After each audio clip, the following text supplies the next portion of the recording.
ஆன்மீகம் ஆனந்தம் சேனலுக்கு உங்களை அன்போடு வரவேற்கிறேன். ஆதிசங்கரர் அருளிய சௌந்தரிய லகரியில் 36வது ஸ்லோகத்தையும் அதற்குரிய மகிமையையும் இந்த பதிவில் நாம் பார்க்கலாம். எல்லாவித வியாதிகளும் நீங்கி உடல் நலம் பெறுவதற்கு இந்த ஸ்லோகத்தை துதிக்க வேண்டும். ஸ்ரீ குருப்யோ நமஹ. தவாக்ஞா சக்ரஸ்தம் तपनशशिकोटिद्युतिधरं परं शम्भुं वन्दे परिमिलितपार्श्वं परचितां यमाराध्यन् भक्त्या रविशशिशुचीनामविषये निरालोके लोके निवसति हि भालोकभुवने. இந்த ஸ்லோகத்திற்குரிய தமிழ் அர்த்தத்தை பார்க்கலாம். தேவியின் சாயுஜ்யத்தை அடைய ஆக்னியில் சகுண நிர்குண சக்திகளோடு கூடிய காமேஸ்வரரை ஆராதிப்பதே ஆகும். இதுபோலவே விராட வடிவத்தில் காசியிலுள்ள விஸ்வநாத மூர்த்தியை துர்க்கை விசாலாட்சியுடன் கூடியவராக ஆராதிப்பதே ஆகும். ஜீவர்களுக்கு ஈசனின் காட்சி கிடைப்பதோடு அவர்கள் எவ்வாறு நடந்து கொள்வதென கட்டளையிடுவதும் ஆக்னியில் நடைபெறும் செயலாகும்.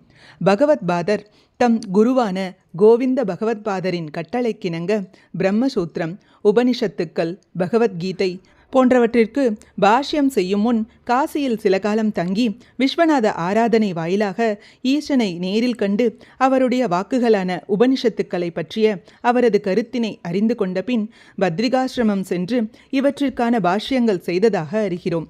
இவ்வாறாக ஈசனுடனான ஜீவனின் சந்திப்பும் அங்கே ஜீவனுக்கான ஈசனின் கட்டளையும் பெறப்படும் இடமே ஆக்ஞை ஆகும். சூரிய சந்திர அக்னி ஆகியவற்றின் ஒளியானது ஆக்னியை கடந்து செல்வதில்லை. பராம்பிகையான தேவி ஸ்வயம் ஜோதி வடிவினள். அவ்வொளியின் முன் சூரிய சந்திர மின்னலின் ஒளி முற்றிலும் ஒளியற்றதாக ஆகிறது. இவ்வாறு ஆக்ஞையில் பரசம்புவை தியானிப்பவர் தேவியின் சாயுஜ்யத்தை அடைவது திண்ணம். எளிமையாக சொல்ல வேண்டுமென்றால், அம்பிகையே, உன்னுடைய ஆக்ஞா சக்கரத்தில் புருவங்களுக்கு மத்தியில் ஒளிர்கின்றவனும் கோட்டி சூரிய சந்திரர்களின் காந்தியை தரிப்பவனும் சகுண நிர்குண சக்திகளை தனது இடது பக்கத்தில் தாங்குபவனுமான காமேஸ்வரனை நான் வணங்குகிறேன். அந்த காமேஸ்வரன் தியானிப்பவன் சூரிய சந்திர அக்னி போன்றவர்களுக்கு பிரகாசத்தை அருளும் பரஞ்சோதி வடிவான உன்னுடைய சாயுஜ்ய பதவியில் வசிப்பான். இவ்வாறு ஆசிரியர் விளக்குகிறார்.